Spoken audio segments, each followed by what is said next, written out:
most of the times the kind of studies we're doing at the PhD level, they're so specific that like you tend to just isolate yourself into your own really narrow bubble. And in this narrow bubble, the only kind of the closest colleagues you have are the supervisors, like the first challenges that you will encounter. That doesn't mean you don't have to follow that path if you still believe it's worth following it.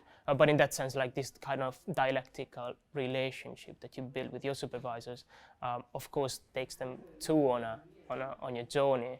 I'm not sure if that is that important for my supervisors, in the sense that like for me it's like all my life. For there it's just like, okay, I'm part of their working schedule. What I'm doing for my doctoral studies really becomes who I am at the end of the day.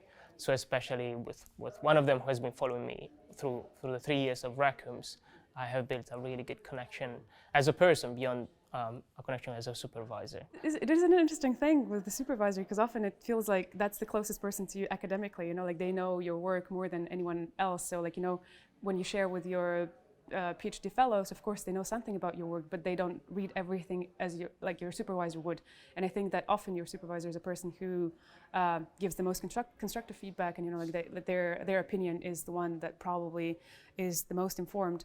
And maybe sometimes it gives like a sense of you know, like a closer relationship than like, you know, like a supervisor and a student, in a sense that, you know, it feels like it's a friend, and when they say something like, you know, like maybe they criticize something that you wrote, or maybe like, you know, like your research question does not make a lot of sense, it feels like, oh, you know, like how could they say that? You're like, I don't know, like you were my friend, you were my father, you know, this kind of stuff. But it is, yeah, like again, like it's about the question of separation, you know, like you have friends, and then you have, you know, like your supervisor, and you have your PhD community, and of course, like it's not like clear cut, but